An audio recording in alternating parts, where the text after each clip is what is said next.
금수완박 집회하는 날입니다. 자, 금수완박법의 반대는요, 마치 국민하고는 관계없이 정치적 이슈로 생각하고 윤 정권이 금수완박을 반대하는 척하지만 사실상 받아들여서 보수도 반대하지 않습니다. 그래서 이게 정치 이슈라고 생각하는 분들이 많은데 이거는 정치 이슈가 아니라 1948년 대한민국이 수립되고 난 이후 지금까지 74년간 국민의 기본 인권과 관련되는 사법 체계에 대한 문제인 겁니다. 그래서 과거에는 여러분들이 문제가 생겨서 고소당하거나 고발당하면 그 문제, 또 억울한 일이 생겨서 고소 고발을 했을 때 그런 문제를 해결하는 절차나 이런 것들이 가시적으로 보였죠. 경찰에 고소할 수도 있고 검찰에 고소할 수도 있고, 그래서 일단 어떤 형태로든 대체로 경찰에서 수사해서 제대로 안 되면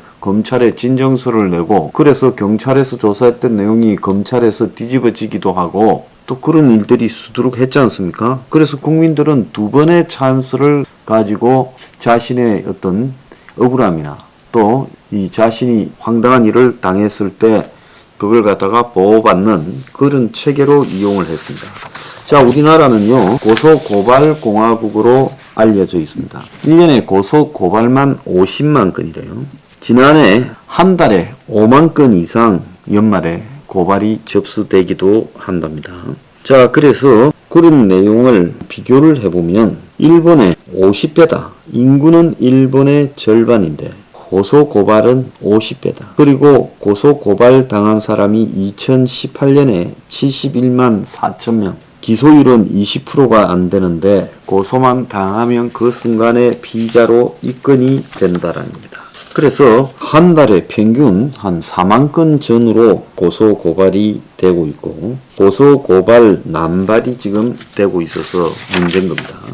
자, 이런 상황에서 그냥 내가 가만히 있다가도 고소고발 당하면 억울한 일을 겪는 것이 다반사고 사건의 실체와 관계없이 피의자처럼 남에게 보이는 겁니다. 그래서 금수완박의 가장 큰 문제는 평생 인권 변호사로 해온 사람이, 그러니까 이런 사람들은 좌파 성향을 가지고 있거나 거기에 가까운 사람들인데 그런 사람들조차도 금수완박을 해서는 안 된다고 이야기를 해서요. 자, 금수완박에 의해 처리되는 사건 99%는 서민 사건인 겁니다. 경찰이 수사 종결권을 가져버리기 때문에 이제 이의신청도 불가능해요. 그러면 스스로 이의 제기를 할 수 없는 사회적 약자인 아동, 장애인, 노인 등은 어떻게 하냐. 이 사람들은 변호인의 조력을 받기에도 멀리 있어요. 그래서 보안 수사는 동일성 안에서만 한다라는 말장난을 하고 있고, 엄격하게 이야기하자면 성착취물은 수사하며 성폭력은 못 밝히는 경우도 나올 수 있다는 겁니다.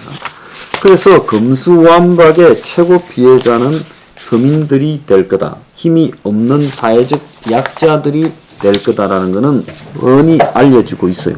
자, 지금 가만히 보면 검찰은 6대 범죄에 해당되는 것 중에 부패 경제만 할 수 있고 공직자 선거, 방위사업, 대형 참사 등은 경찰에 넘겨주는데, 자, 그런데 실제로 6대 범죄 자체가 수사에 차지하는 비중은 0.7%밖에 안 되는 겁니다. 자, 그래서 지금 여야당에서도 나오는 이야기가 검찰의 보안 수사권은 지켜졌다라고 하지만은 실질적으로 99%의 민생 사건 처리가 이 사건의 폭주 속에서 지연이 들고, 자, 그러면서 취약계층에 점점점 불리해지는 상황이 될 거라는 거예요. 경찰은 겉으로 수뇌부들은 잘됐다, 경찰의 이권이다라고 자신감을 보이지만은 경찰서 내부에서는 이 관할 내에 건물 붕괴나 재사고가 나도 경찰이 다 달라붙어야 되고, 그래서 조금 늘어나는 게 아니라 엄청나게 늘어나고, 또 경찰이 전문성을 갖지 못한 분야까지 떠안게 되어서 방위사업이라든지 공직자가 부패해 뇌물을 교묘하게 받았다든지 이런 부분에 경찰이 굉장히 법적으로는 잘 알지만 이 전문성에 들어가면 경찰이 부족할 수밖에 없죠. 왜? 검찰은 그 전문적인 부분만 해오는 인력이 있었지만 경찰은 잡다한 사건을 빨리빨리 처리해야 되기 때문에 그런 전문성이라기보다는 보편성이 있다고 봐야 되죠. 그래서 이걸 경찰이 다 어떻게 감당할 거냐. 그래서 경찰의 지금 수사 부서를 떠나는 경찰 공무원들도 늘어나고 있다는 겁니다. 그런데 지금 검찰이 난리가 나야 될 건데 오늘 아침에 보면 검찰 6대 범죄 수사 검수완박전의 속도전, 한동훈 법무 검찰 조직 개편 추진, 9월 검수완박전 문정부 수사예고 모든 형사부가 직접 인지 수사가 가능하다. 추미애가 없은 반부패부 등도 활동할 수 있게 되었다. 이런 이야기가 나와요. 그래서 검찰은 직접 수사 부서를 확대하고 전문 수사 부서를 부활하고 그리고 더 나아가서 문정부에서 축소됐던 검찰 수사를 강화하고 검수완박 틀에서 인지 수사를 확대하고 수사팀을 설치할 때 장관 승인 조항 없애고 중앙지검 등 19개 부서 이름도 복원했다. 그래서 9월부터 수사권을 제한하는 부분에서 이 개편이 사실상으로 꼭 안 바꾸고도 지금 무력화되고 있다라는 이야기까지도 나오고 있어요. 그래서 한동훈 검찰이 직접 수사를 복원해서 추미애 지우기에 나섰다라는 이런 보도도 있고 그 다음에 법무부가 문정부의 검찰 무력화 규정을 다 뒤집었다. 자, 요렇게 지금 이야기가 되기도 합니다. 자, 검수완박으로 검찰 조직이 거의 생해화, 즉 형체만 남고 사라지는데 검찰이 조용한 이유는 그냥 검찰 조직 개편을 검수완박에 의해서 하더라도 법령과 법 사이에 편법 등을 이용해서 검찰 조직을 강한 채로 있겠다. 그리고 또 검수완박 전에 대거 정치 수사를 통해 잡아들이겠다. 자, 그러면서 검수완박이 되더라도 검찰 조직이 손해볼 거 없다. 그래서 대형 사건이나 정치 사건은 계속 하게 될 거다. 이런 식으로 계속 이 암시를 주는 것 같아요. 내부적으로는. 그러니까 검찰에서 검수완박 우려하는 거는 다 사라졌어요.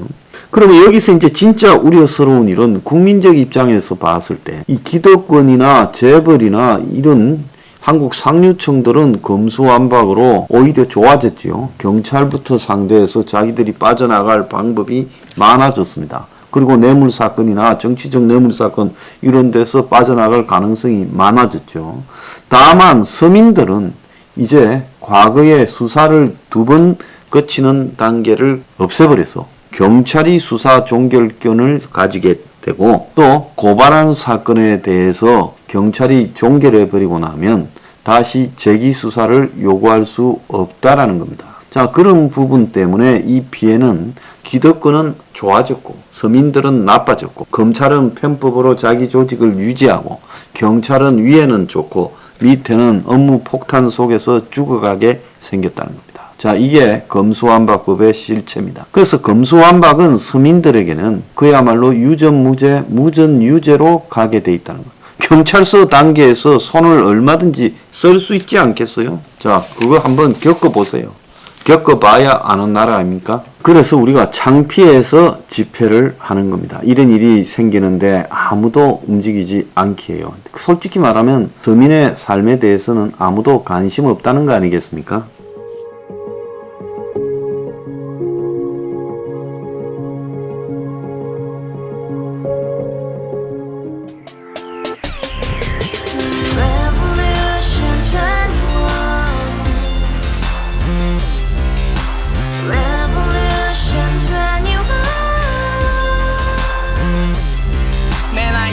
월세 30 코인빚만 300 서울에 온 지 벌써 10년 아둥바둥 버텼지만 여전히 난 반지 하에 제왕 곰팡이 연문제약 내비랭 깡통망통 완전히 폭망 90원 창문만큼 작아진 내 꿈 연애 결혼 내 집 모든 게 헛꿈 1년 전 떠난 여친 울며 말했지 같이 살자 평생 가본 게 꼭꼭꼭하지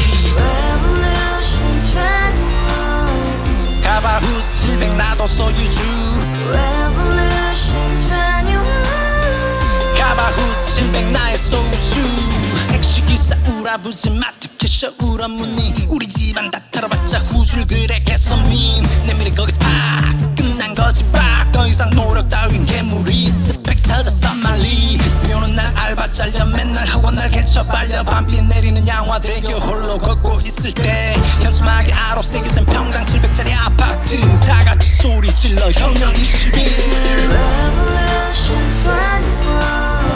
21 가바우스 700 나도 소유주 Revolution 21 가바우스 700 나의 소유주 You and I, we live together in the house. Brand new day, and your dream had just begun. Yeah. Revolution 21, only hope and happiness. 너의 곁에 내가 영원히 함께. 지금까지 정치인들 입만 열면 찝찝찝 개소리 멍멍멍